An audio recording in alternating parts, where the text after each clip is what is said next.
In this video, we'll study about the carpal bones. The carpal bones are the bones of the wrist, and these are short bones. They are 8 in number. They are arranged in 2 rows, a proximal row and a distal row. Each row presents 4 bones. From lateral to medial side, the bones of the proximal row are the scaphoid, then the lunate, then you have the triquetral or triquetrum, then you have the pisiform. Again I repeat, the bones of the proximal row from lateral to medial side, you have scaphoid, then you have lunate, then you have triquetral or triquetrum, then you have the pisiform. The bones that forms the distal row from lateral to medial side, you have trapezium, then you have trapezoid, then you have capitate and hamate. So the bones of the distal row from lateral to medial side, trapezium, trapezoid, capitate, hamate. Next we'll see the peculiarities of the carpal bones. Each bone is roughly cuboidal, presenting 6 surfaces, out of which the palmar and the dorsal surface are rough and non-articular. The rest are articular. So this is not applicable to the triquetral and the pisiform bone because the dorsal surface of the pisiform articulates with the palmar surface of the triquetral. So what you are seeing is the palmar surface of the carpal bone. So when you compare the palmar surface with the dorsal surface of all the carpal bones are extensive except the lunate bone. Hence, the palmar dislocation of the lunate may take place compressing upon the median nerve. The articulated carpus presents a concavity on the palmar aspect. The lateral pillar of the concavity is formed by the tubercle of the scaphoid. So this is the tubercle of the scaphoid and this is the crest of the trapezium. The medial pillar is formed by the pisiform and the hook of the hamate bone. So highlighted in the pink color is the hook of the hamate bone. So the pisiform and the hook of the hamate bone forms the medial pillar. Both the pillars are connected by the flexor retinaculum, which acts as a tie beam and converts the palmar concavity into a tunnel which is called as the carpal tunnel. The carpal tunnel transmits the tendons of the flexor digitorum superficialis, the flexor digitorum profundus and the flexor pollicis longus. The tendon of flexor carpi radialis muscle passes through the flexor retinaculum, splitting the flexor retinaculum into a superficial part and deep part, and lodges in the groove on the palmar surface of the trapezium. The proximal articular surfaces of the lateral 3 bones of the proximal row, except the pisiform, they form a common convex ovoid surface for the wrist joint. The scaphoid and the lunate, they articulate with the distal surface of the lower end of the radius, and the triquetral articulates with the articular disc of the inferior radioulnar joint. Infralaterally directed distal articular surface of the scaphoid is convex and fits with the trapezium and the trapezoid bone. Head of the capitate fits in the concavity formed by the distal surfaces of the scaphoid and the lunate bone.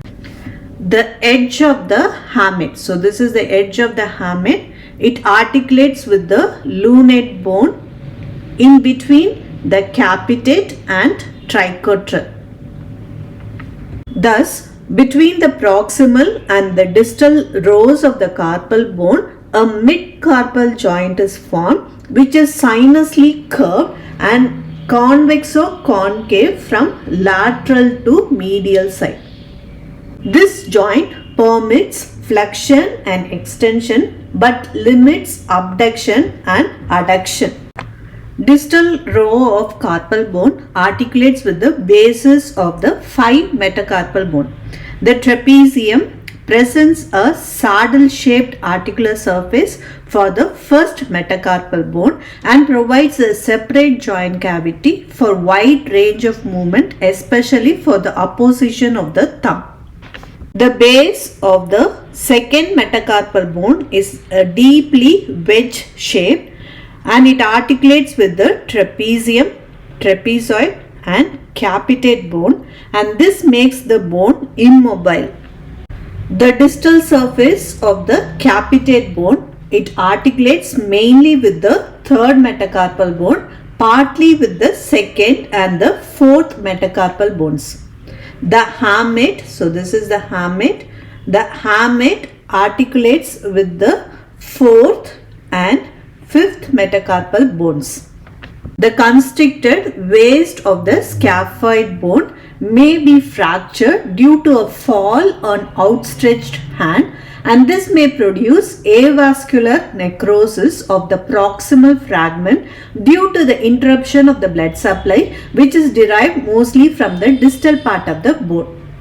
Ossification of the carpal bone appears after birth in a spiral manner as follows. The capitate and hamate appears around first year, for the triquetral third year, lunate fourth year, scaphoid fifth year, trapezium sixth year, trapezoid seventh year and pisiform 12th year.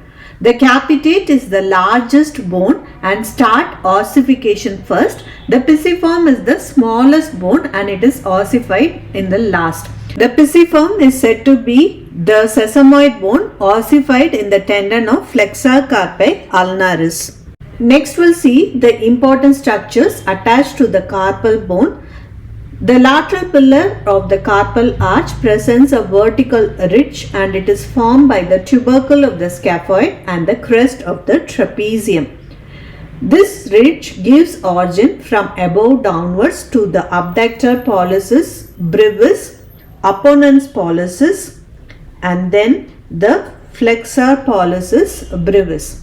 The flexor retinaculum is attached to the entire ridge and also to the inner lip of the groove of the trapezium, thus producing an osseo-fibrous canal for the tendon of the flexor carpi radialis. The medial pillar is formed by the pisiform bone and the hook of the hamate. The hook of the hamate presents a laterally directed tip and a convex medial surface. The deep branch of the ulnar artery and the deep branch of the ulnar nerve, they wind laterally below the hook. Anteromedial surface of the pisiform, it receives the insertion of the flexor carpi ulnaris muscle in the upper part and gives origin to the abductor digiti minimi in the lower part. The convex medial surface of the hook of the hamate provides origin to the opponens digiti minimi and flexor digiti minimi. A vertical ridge on the palmar surface of the pisiform along with the hook of the hamate gives attachment to the flexor retinaculum. In addition, the pisiform provides attachment to the extensor retinaculum also. The palmar surfaces of the capitate bone and the trapezoid bone gives origin to a part of oblique head of the adductor pollicis muscle.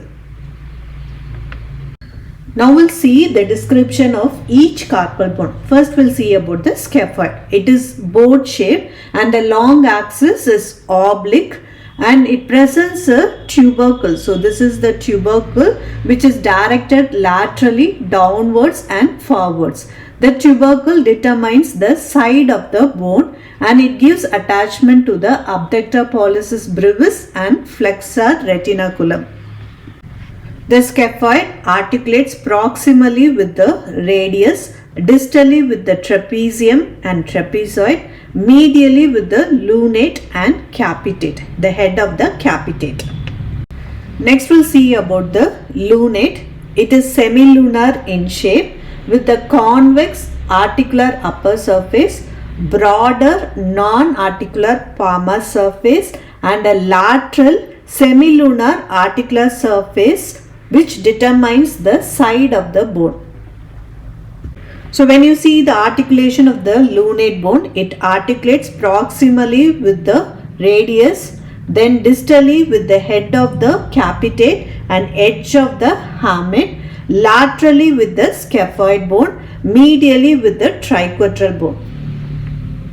Next we'll see about the triquetral. It is somewhat wedge shaped and presents an oval facet on the palmar surface and a convexo-concave distal articular surface and the quadrilateral articular facet on the supralateral surface which determines the side of the bone. Next we'll see the articulation. Proximally, it articulates with the articular disc of the inferior radioulnar joint, distally with the hamate, supralaterally with the lunate and anteriorly with the pisiform. Next we'll see about the pisiform. It is a P-shaped and presents only one oval articular facet on the upper part of the dorsal surface for the articulation with the triquetral bone. The palmar surface of the pisiform bone is divided by a vertical ridge into a small anterolateral part and a large anteromedial part. The side of the pisiform is determined by placing the articular facet behind, non-articular end below, and the narrower anterolateral surface determines the side.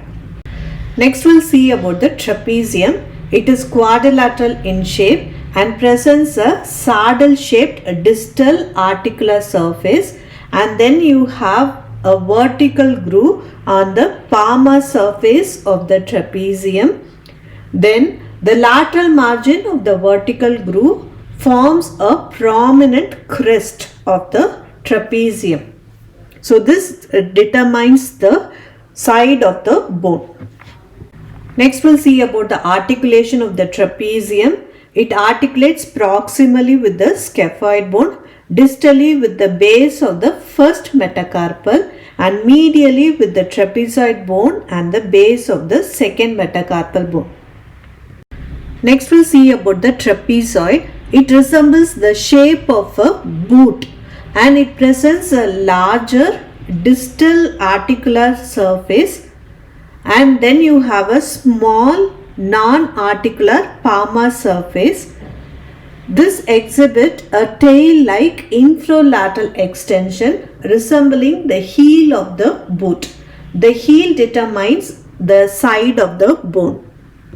So next we'll see the articulation of the trapezoid. It articulates proximally with the scaphoid bone, distally with the base of the second metacarpal bone, laterally with the trapezium and medially with the capitate bone. Next we'll see about the capitate bone. It is the largest bone with the head directed above, less extensive non-articular surface in front, and the constricted neck on the lateral side determines the side of the bone. Next we'll see about the articulation of the capitate bone. It articulates proximally with the scaphoid and lunate, distally with the second, third and fourth metacarpal bone, laterally with the trapezoid bone and medially with the hamate bone. Next we'll see about the hamate. It is a wedge shape with the edge directed above and a hook projects from the anterior or palmar surface with its concavity directed laterally. The direction of the tip of the hook determines the side. Next we'll see about the articulation. Proximally, the edge fits with the lunate bone. Distally, with the bases of the fourth and the fifth metacarpal bone, laterally with the capitate bone, and supromedially with the triquetral bone.